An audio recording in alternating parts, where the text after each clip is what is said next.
Air conditioner. See that, Jason? He's concentrating, isn't he? Jason, you need to turn on the air conditioner. It's getting hot out there. I'll write it down as an action item and take it back with me.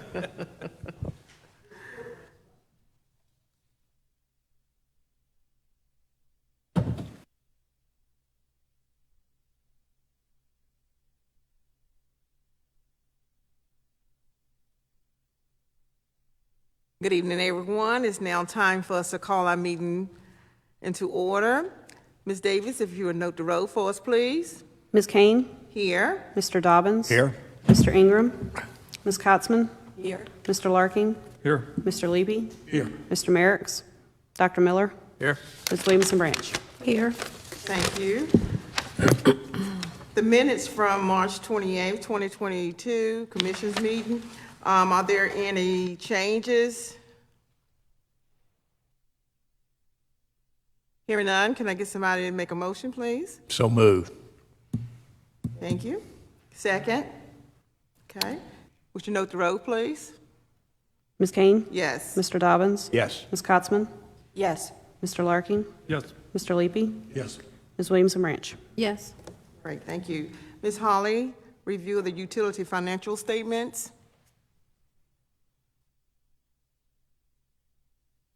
Good afternoon. No. Today we are reviewing the February statements, which completes 67% of fiscal year 2022. The wastewater fund begins on page 10.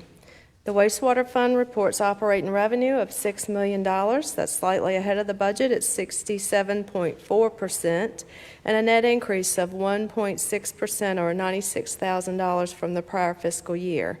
That was primarily in industrial sales. Operating expenses are slightly behind the budget at 61.2% and also behind the prior year with a net decrease of $72,000 or 1.5%. That is a combination of effects from the prior year. We had repairs to sewer lines by outside services that were not repeated in this year. Also, the upfitting of equipment. In the current year, we have had replacement of pumps at the North Side Treatment Facility, a decrease in utilities at that same facility, and a net decrease in administration. With revenues reported ahead of budget and expenses below, net income is reported at $795,000. That exceeds the budget and is $134,000 increased when compared to the prior year.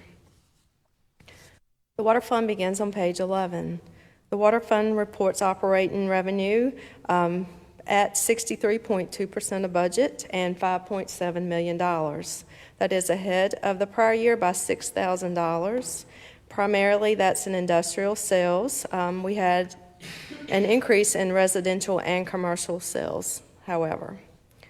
Operating expenses of $4.2 million are very close to budgeted levels at 62.1% and are decreased 2.4% or $105,000 from the prior year.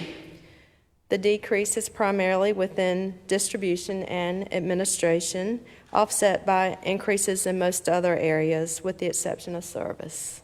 The most significant decrease is within distribution, and that was for prior year emergency repairs that we have not experienced this year. After including non-operating revenue and expenses, the water fund reports net income after transfers of $949,000, which is an increase of 11.7% as compared to the prior year, and it also compares favorably to the budget. The gas fund on page 12 concluded the first 8 months of the fiscal year with revenue of $17.5 million. That's an increase of $3.9 million or 28.5% when compared to the prior fiscal year. Prior year sales reflected COVID-related closures in both commercial and industrial customers. With year-to-date sales and gas purchases ahead of budget, margin is behind budget at 33.8%. Year-to-date decatherms sold increased to 173,000 decatherms when compared to the prior year, and most of that was within the industrial classification. The details are on page 15 of your package. Total operating expenses ran under budget at $2.9 million, or 57.6% of budget. Operating expenses are decreased 7.7%, or $242,000 from the prior year.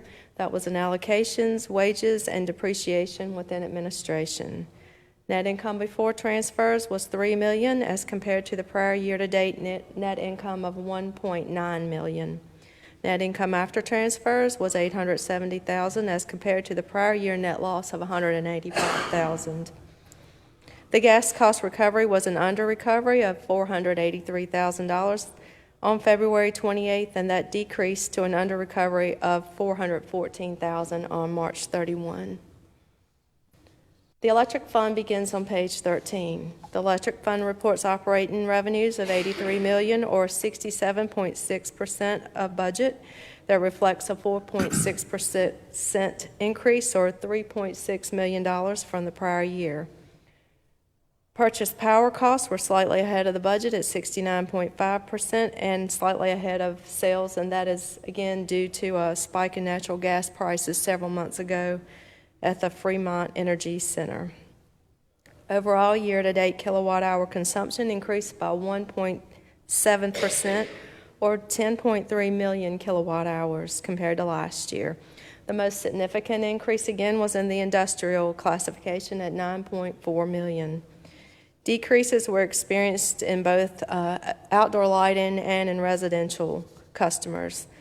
Again, see page 15 of your package for those details. Operating expenses of $13.9 million are below both sales and budget at 61.3%, yet increased $697,000 as compared to the prior year. The increase is primarily in transmission. We've talked about in the last several months some of the contracts were paid differently this year rather as compared to the prior year, and that will smooth itself out as we approach year end. The same can be said for tree trimming.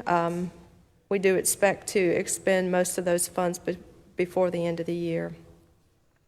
The fund reports net loss after transfers of $1.8 million. That's favorable when compared to the budgeted loss of $2.6 million and the prior year net loss of $3 million, and that's before considering the gain on the sale of the Pinnacles, which did occur in February of 2021.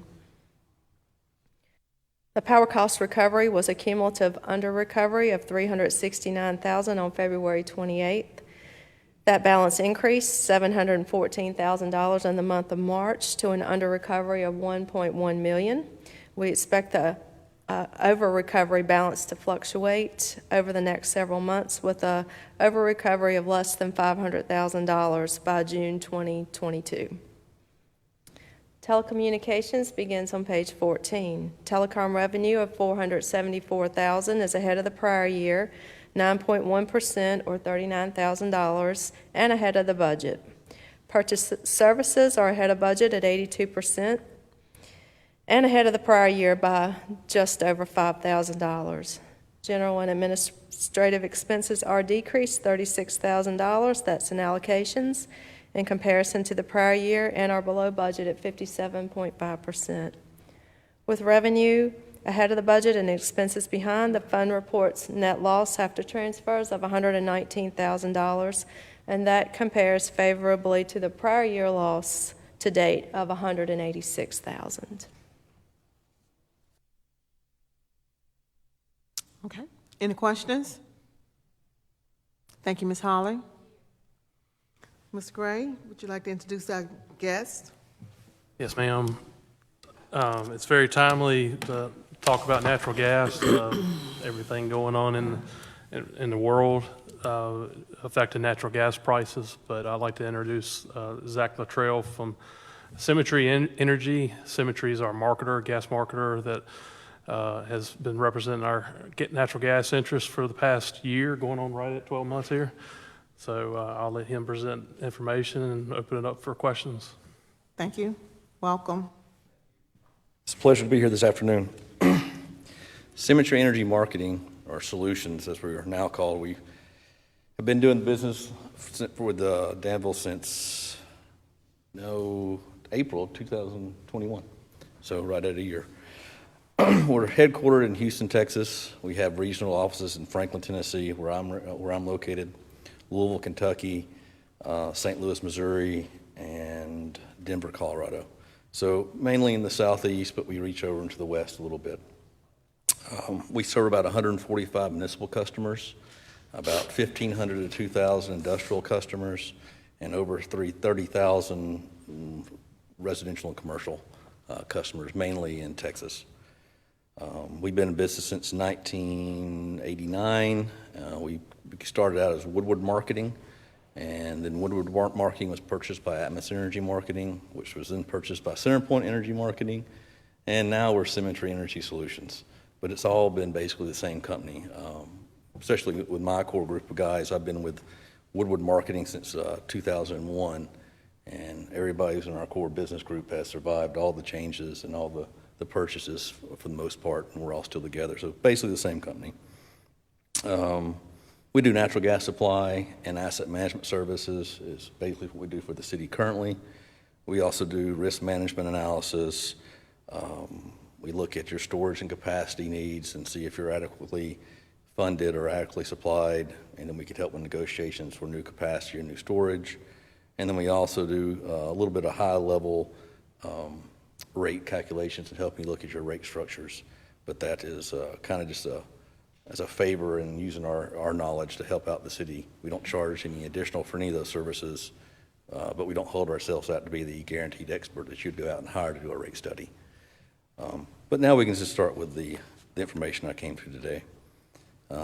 After the first page, this is a screenshot from our website that we send out a daily market update. This is available to you if you would like. Just get me your email address and we can coordinate getting you this sent to you daily. It starts out with the market commentary. This was from Friday. And it just talks about how it looks back on the previous day and looks at what the prices were at the end of that'd be Thursday of last week and what they were doing that morning of Friday morning. And it was reacting to a larger than expected storage injection. In this market we're in currently, the storage levels, in my opinion, are what's moving the market. There's a lot of fear in the market right now, and that's causing a lot of volatility and a lot of price run up in what I call the front months, kind of 6 months. But after then, you kind of get back to fundamentals and basics, and that's what I'm going to try to touch on today. It's really the fundamentals and basics, and we can discuss the kind of the risk premium or the fear premium in the current market. But looking at where we were on Friday, May was trading at $6.95, and this morning, May was trading at $6.63. So you're seeing wide ups and downs in the market on a daily basis, very volatile. In the past, normal market volatility is about 10 cents a day.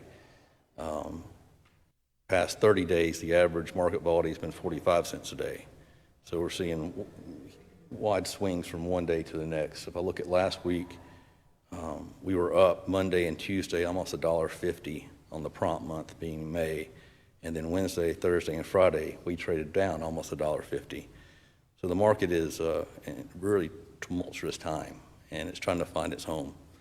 And a lot of it has to do with outside forces that, like I said, are not fundamental. But if we look at the sheet I showed you, if you look at the natural gas prices out through April of 23, you can see there's a big premium in this winter and this summer. You go in from you're in the $7 range, low sevens throughout most of winter, and then in April you drop down to $4.41. That's telling me that someone's scared about this winter and what's going to go on. And that all has to do, in my opinion, with storage. So we can go to the next page. I just gave you a quick 6 to 10 day weather outlook and then an 8 to 14 day. We're all standing here in the southeast being basically cooler than normal, which is, kind of great for this time of year, depending on if you like the warm weather, if you're going to the beach, or if you're staying here trying to plant your garden. But it's not good for a storage picture. When you're looking at sitting here in the first month of storage injection season, we should be injecting large amounts into storage every day, but really they report it on a week-to-week basis. EIA, like I said, last week posted larger than expected, but the week before that it was smaller. What it does on this Thursday, the report comes out, should probably be a draw or a lower than expected injection because of the cold week we had last week. So that puts us even further behind on our storage refill season. So I just wanted to put these little temperature outlooks here to show you that for the most part, we're staying below average in the southeast. Can you explain real quick for the benefit of the commission, the storage process, how gas is injected and withdrawn and? Sure. If we can go to the next, like the next page has kind of the storage on there. It has working gas in-ground storage, lower 48 on the top of the page to make sure we're all on the same page.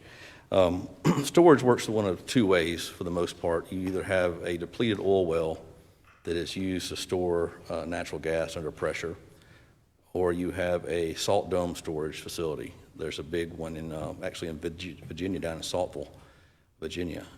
Basically what it does is it finds a dome shaped of salt, and they start injecting liquids into that dome and then pulling them out. They do this process over and over again until it melts or dissolves the salt and leaves a cavity in that salt dome in order for them to put gas into. Normally, this is used in a typical traditional sense. In the summertime, you fill up your storage at typically lower prices in the summer and gives you the ability to withdraw that in the wintertime when prices are typically higher. Doesn't happen all the time, but for the most part, that's the theory behind it. Call this almost a natural hedge. You're hedging your future cost of gas in the winter by putting it in the summer, but you're having to pay for it ahead of time. There is some instances where you can purchase other storage called LNG, liquefied storage, or CNG, but the salt dome or oil well storage are the traditional storages. Industrials and LNG facilities use these storages differently than traditional, or what I say the fundamental usage for storage has always been for municipalities. They use them to balance their load on a day-to-day basis. If you're looking at a power plant that's burning 150,000 decatherms a day, and they're scheduled to run 24/7, and then storm pops up and their generation goes to zero, they already have 150,000 bought for that day. They got to find some place to put that gas or sell it off into the market. So that's another buffer, another way storage is used on a daily basis to kind of clear the market and balance supply on a daily basis.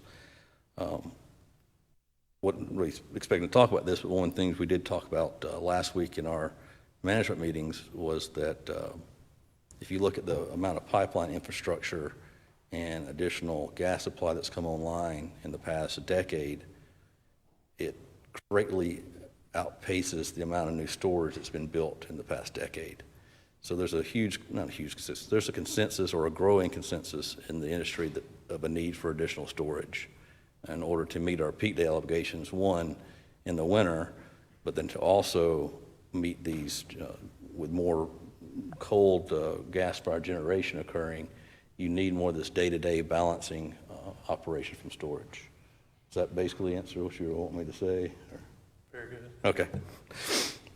So this is just a snapshot of the Eia Storage Report for lower 48 states. The main thing I want you to look at is the graph on the bottom.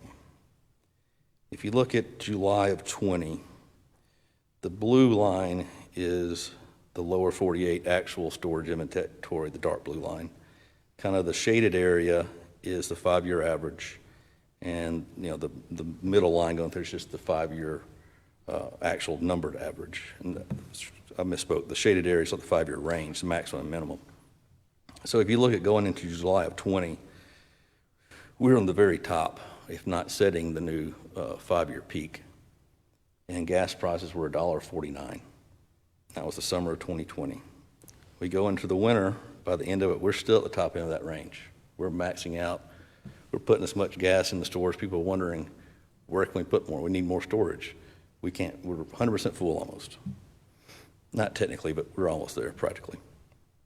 So prices in the winter were $2.99, $2.89, $2.47, $2.76, $2.85. That was the close of NYMEX for November through March. So we come out of winter, and you see by, call it April 1, we're right on the line with the 5-year average. We pulled a good amount of storage out, And that was Winter Storm Uri. It was cold. That was expected. You know, we pulled a lot of gas out of storage. So we come out and we're sitting in April 21 at $2.58. What happened? No one injected. We didn't reach that new high. We didn't go up. So what happens is price starts going up. That should be a signal to producers, produce more gas. Come on, guys, we need more gas. So the price went from $2.58 to $5.81 by October 1st. The average of $3.76 over the summer. So slowly, prices rose. And toward the end, people started getting really nervous, and it popped. Well, supply did come on, but it really didn't come into November, December, and January. We were able to get right up to the 5-year average in storage, which is critical. I gave a speech for Mississippi Natural Gas Association in the summer, and that was my question. I said, if we don't get at least 3.6 BCF or TCF into storage, last time we went into winter below that, we saw $6 gas. And what do we see this winter? We saw some $6 gas, high fives. So we're pretty predictable there. You know, in November closed at 620. So why didn't the producers come in? Well, the last 2 times we've done this, prices were low, prices went high, producers ran, leveraged themselves to the gills, put in new wells, new production, and what happened? Price cratered. Some of it was COVID related, some of it was China related, but they got stuck holding the bag. A lot of people went out of business, a lot of consolidation in the market. So the suppliers and producers that are now being very litigious with their money and very careful. And one of the signs, like we pointed out earlier, when you're looking back and you're seeing April of 23, trading $4.41, that's not giving you a long range to make your money back. It's telling you it's going to go to this, boom, and just fall off again as soon as supply becomes adequate. So that's a reason why this prices keep going up, and people and the producers aren't just pouring the gas on. Plus, it takes 6 months.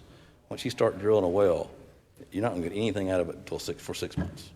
Now, there are some already completed and drilled wells, so they can get back going faster, but a pure greenfield project, you're looking at 6 months from start to finish. And that's if they have a pipeline to offset that production onto directly. If they have to build a feeder system to go to a pipeline, it's going to be longer. And they can do them in parallel, but it just depends on how far away the well is from the pipeline. Sorry, I'm rambling. So anyway, if we go back to where we were in this winter, prices went up to the $6.20 range, and then, like I said, about November and January, we saw a huge spike in production. That gas that everybody anticipated to come on finally came online, and prices moderated. You had December at $5.44, January at $4.02. Then we had a cold January, and prices spiked back up to like $6.26, but by March, we were back down to $4.56. Pretty reasonable. So as we're sitting here right now, if I look at today, we're sitting at storage of April of 22 of 1.45 TCF. April of 20, we came out of the winter with 1.475 TCF in storage. So we're at a lower level than we were last year at this time. And the question is, where will we get by October of 22? Will we get back up to the 4.6 TCF? Will there be enough supply to fill storage this summer? And that's what's causing a lot of what I call the fundamental rise in prices. Should we be higher? Yeah, I think we should, just where we're at in the storage picture. Should we be at $7? No. I think a lot of that is built into headline risk. You're seeing, LNG going over into Russia. You're seeing prices in Russia hit $150 a decatherm for LNG. Look at what we can get out of this country currently. We're at about 13 BCF a day, and we're built out capacity. It takes 2 years to bring on new export capacity for LNG, and that's assuming that the place you're taking the LNG has the port to take it off take it. If they're booked out, they can't take anymore, so they have to build facilities as well. So the whole reason, if people say, well, it's the Russian war, or, it's Russia's causing our natural gas to go up, that's not the truth and a fundamental reason. It may be for fear and emotion. People may be speculating on gas, and buying it. But it has nothing to do, really, in my opinion, to be that high because of fundamentals. And I think we're seeing that in the volatility. It'll drop $1.50 in 3 days and be up $1 the next day. So if we look at what we pulled out of storage in the winter of 20 and 21, we pulled out 2.125 TCF out of storage. And that's about the same level as we did the previous winter. And that was the cold winter with Winter Uri in it, with Winter Storm Uri in there. And what that tells me is that even in a mild winter, we pulled out about the same as we did in a cold winter. It tells me that the demand has caught up with supply and all the storage that has been built and any infrastructure that's been built. So we're maximizing our storage, basically. We're still coming out with a good amount of storage, over a TCF. But at the level we're going, every year when we're coming out just a little bit lower. And then we're filling out to it just a little bit lower than we did last year. So it's a diminishing set. At some point, we're going to get to the point where we can't get enough gas back in the storage, possibly. What's going to happen? What should happen is prices go up, producers come in, they drill, they put more gas on the system, and it balances. There's external factors to worry about. You know, there's the whole no new pipelines, no new anything. And what are we going to switch to? Electric. How are you going to power the electricity? Solar, wind, great, love it. But when it's cold and when it's cloudy, rainy, or the wind's not blowing, you're going to have natural gas to back it up. Currently, if you have batteries, that works for a short time, but it really increases your cost per megawatt hour. But that's a whole other subject that y'all probably don't want me to talk about, because I definitely have a little opinionated, because I'm a gas guy. Let's see if I have anything else I wanted to mention on this side. That's pretty good. We can go to the next one. The next page, I just wanted to really show you the bottom two charts. The top right chart is an interesting one. It was kind of our attempt to guess of where we're going to end storage at this coming winter, or by October. And it looks like there's about a 50% chance we get to, the way I read the charts, about a 50% chance we get to our 5-year average. So it's about 50-50. It's a coin flip, because everybody's expecting, with oil prices going through the roof, went to almost 130 or over $130 a barrel. You have seen a lot more producers going out, and new rig counts are up. Associated gas that comes along with that drilling should increase. So those are all shoulds. The proof will be in the pudding. We haven't seen the pudding yet. Production hasn't gone up yet. It's expected to, and that's kind of it's another part. Or do you believe it's coming, or do you think it's not going to come? Buy the rumor, sell the fact, or are you buying the fact and waiting to sell the rumor? So the market, that's why you're seeing these up and down moves. People are trying to figure out what's going to happen, what position, what side of the coin they want to be on. But if we do look at dry gas production, you can see where I talked about right around December of last year, you had that huge spike, which helped moderate prices over this winter. And then we had a big drop. And a lot of that had to do with the weather in January and February was cold. You had some pipeline freeze-offs. You had some pipeline curtailments. And so production couldn't get to the market. But we're back kind of up to where we were beginning of last winter, before the big increase of supply. U.S. production is currently, when you include imports from Canada, and a little bit we still import some LNG, if you believe it or not. We're about 100.5 BCF per day. Demand is averaging around 95 to 97.5 BCF per day. So it's a very small balancing point to see how much we can get in storage on a daily basis. That's an average. During the winter, we're probably burning 140 BCF a day and needing 40 BCF a day out of storage. In the summer, shoulder months, you're probably about even, so you're probably burning a lot less than that, so you should be injecting. January or July, August, September, or July and August are really the main ones. You're going to be burning power generation, so your demand's going to go up as well. So you expect to see smaller injections in that period, but the period we're in right now with the mild weather, we should be seeing large injections, and we saw one. We'll see what happens this week. Look at where we are today. Last injection season, we did inject 1.894 TCF. And if we do the same last summer, if we inject the same amount we injected last summer this summer, we'll get to 3.3 TCF. That's what I'm talking about. We have that diminishing amount of storage going on because we're never getting up above the 5-year average. So the question is, when know if we'll get there or not, it'll be too late. So you had to have planned in the past at that point for this. So there's no real magic bullet to do it this 10 seconds, but the advice I would give is have a long-term plan, stick to it, be methodical about it, take the emotion out of it.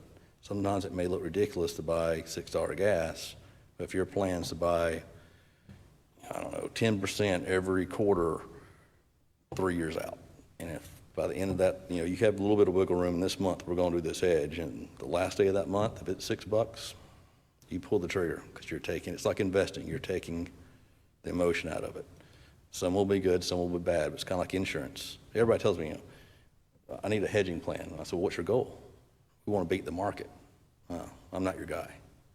Our plan is just like insurance. Some days you're going to be paying the premium. Some days you're going to be collecting. You're not going to win every time.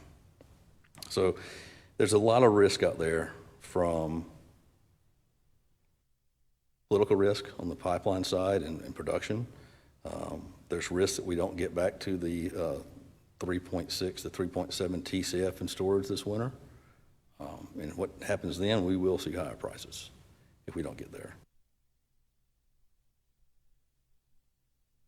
Questions and maybe some guidance on where you'd want me to go with further information.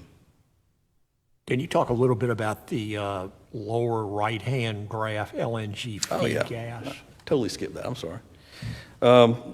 Just showing the growth in, we are basically capped out at the 13 TCF or 13 BCF a day. I did have some notes on here. Let me see if my glasses on. So it might be interesting y'all for know that if you look at the cost to liquefy natural gas, ship it over, and re-gasify it, you go into different places and you're going from different places, so it's not an exact number unless you wanted to drill down to the exact LNG port and LNG intake facility. But the average is around $2 to $2.25. So, for example, currently at its height, people who were shipping LNG to Europe who didn't have a prior commitment or hadn't hedged that, so we call it spot sales, were making $68 a decatherm. About 30% of our LNG exports a day, 30% of the 13 BCF are spot sales, which really it's like 3.9 BCF a day, which would be roughly $59 million a day, are what these guys are making exporting LNG to foreign countries. If you look at the average European price weighted with the Asian price through December of 23, that number definitely drops because there's a risk premium in the European market. I mean, you're seeing high prices currently, but it's kind of like our futures. It's really high through next winter and then drops off again. But you're still making $15 a decatherm by shipping it overseas, LNG. I wouldn't consider natural gas currently a global commodity in the U.S. because we're only shipping, like I said, 13 BCF a day out, which if we're roughly producing 100 BCF a day, 13% of our market is exposed to European prices, or will go elsewhere based on the European model. I say European just because it's the highest price right now. It has been Asia before. So if we increase our LNG export capabilities, we are tying our domestic natural gas supply to a global commodity.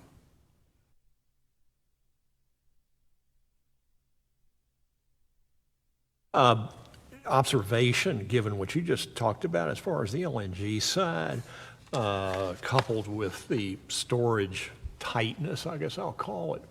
On the storage graph, the peaks get tighter closer to the edge, on the edge, and the troughs are lower and lower, which translates, I think, too, we don't have much room for air. And really, and the then- the LNG exports have taken our wiggle room out. Yeah.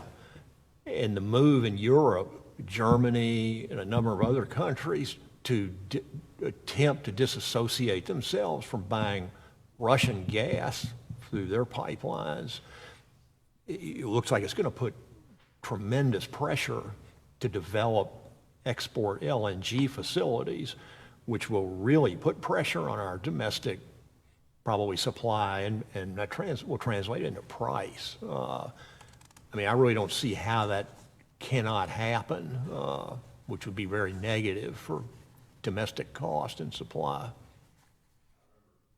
Probably 10 years ago, when the American Natural Gas Association was kind of fighting Congress on approving additional LNG exportation terminals. Can't remember which budget office came back with, their, maybe it was EA even, I don't know, but don't quote me on who it was because I have no idea, I'm just guessing, that they thought it might raise the domestic cost of natural gas by a nickel a decatherm. It'll be very hard to stop LNG short of some type of executive order or stepping in. Well, and if that happens, there are going to be massive populations in Europe freezing, and industry being strangled. Force them to relook at their environmental policies. There's enough natural gas in Europe right now that they could support themselves. They have the Polish Basin, which is a shale formation that runs underneath Paris, but they've outlawed fracking, so it's Exactly. useless.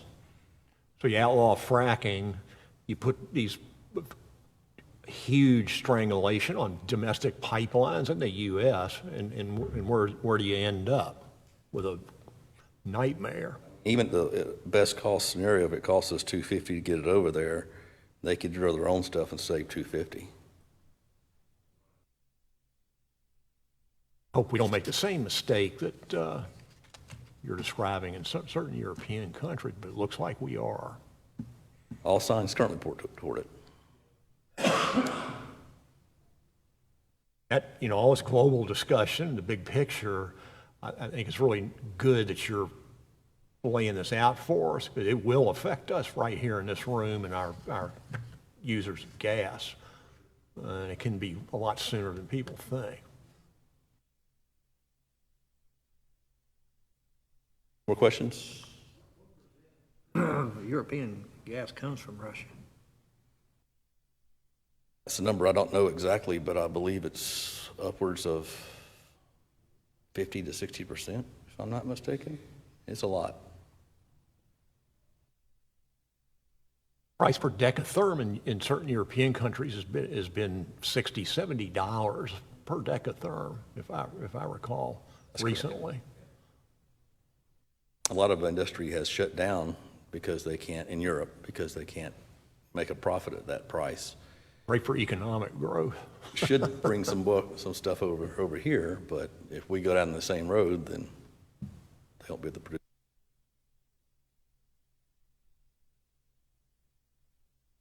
What's it over here?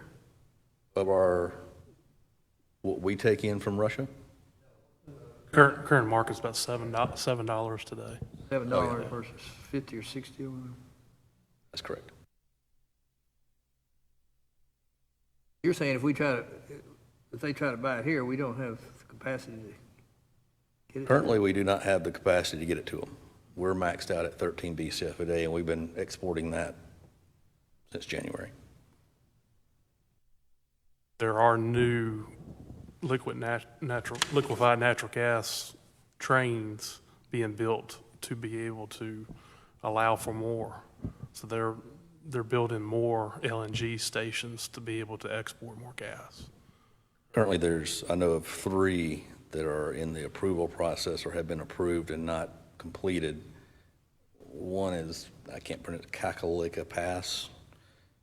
It's supposed to be in service September 22, and it'll do 8 BCF a day, so 800,000 decatherms a day.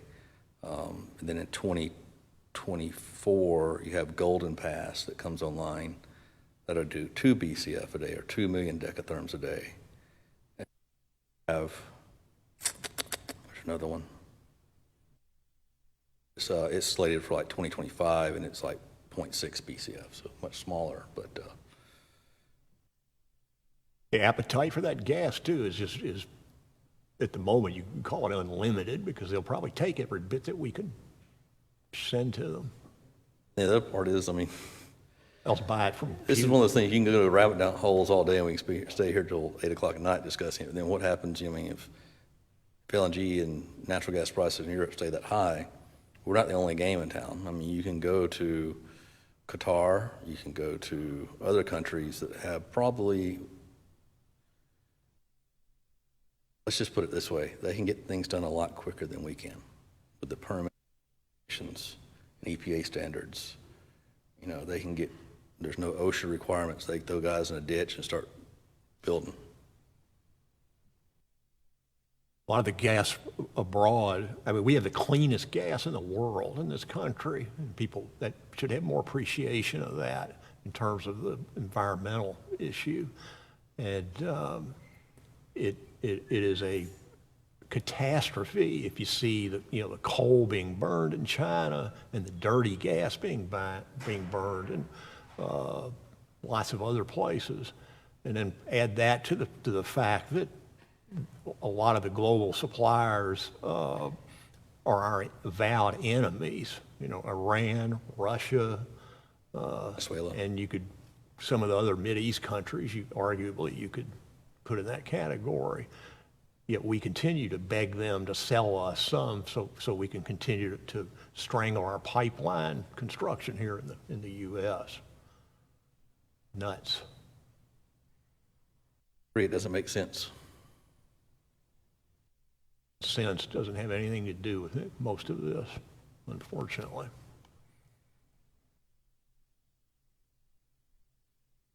Any other questions? Well, apparently there's a new regulation. I haven't looked into it. I just learned about it last week. Much like we did to coal burning generation, to put carbon scrubbers or Cisco, the carbon strippers out of that. They're wanting to also do the same regulation for natural gas power generation, which at that point would make it uneconomical again. Something to watch out for. Yeah, just when we need it. Definitely make price go up for power. Thank you. Just a couple more comments about our local position. So in January consumption, we average out about 275,000 decatherms. For this upcoming winter, we have about a third of that already purchased at 330 or less. So we've made future hedges, and we've made a long-term hedge that represents about 15% of our winter needs from October to April at 338. So that hedge is in place until April of 26. That's just 15%. We're still looking for some of the remainder of that, and we'll be shopping as time goes along. As far as storage, we also made another hedge late last year before all the price spikes really got high. From May to October, we made a hedge at about $3.10 a decatherm for storage. So that's gas that's available for January. So we're looking further down the road, making good decisions. Our water and gas director and I meet. Kelly Kennett there's Kelly. Raise your hand. We meet, talk with Zach and Mr. Latrell and his staff about gas decisions and make determinations of what's in our best interest for our customers. But with our muni gas discount of 30 cents a decatherm, our rates are some of the best in the state, if not the region. So important and very good to hear. Thank you, Jason. Mention that. Any other questions or comments? Hearing none. Okay, communication, city manager. I have nothing, thank you. Commission members? Public comments? Director's report. Just give a quick update on our battery project. I gave an update last month. So the 3 containers did get shipped, and the other 5 got shipped last week, but they're not going to be here till the end of May. So the project's been delayed about a month. We have to have the entire project online at once. We can't put it online in different sections, but looking to have the project online by the first week of July. The transformers have already arrived to the site and have been installed or set on their pads, but we're moving forward. Question, Jason, are these, refresh our memory, I'm sorry I should remember this, are these lithium, basically? I heard today, driving down here, that Tesla now is facing a problem with getting lithium batteries for their production of automobiles. Just currently popped up. Our supply's already on the way, and that could affect future projects and installations, but at least we're further in the pipeline. I think lithium's going to end up being a big issue in terms of global supply for a lot of reasons. Good we got ours. Pardon me? China. So China has a lot of the minerals and lithium that goes into battery manufacturing. So that's where the batteries in your cell phones to the iPads and a lot of that material comes from China and other countries.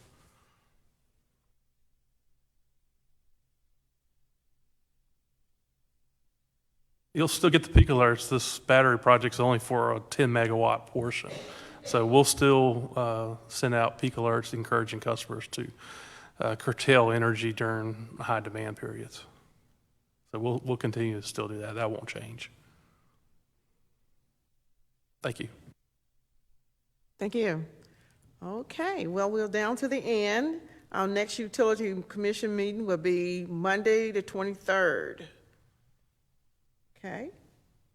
If there's nothing else, we can have somebody make a motion that we close out for today. Yep. Right, we'll see you on May the 23rd.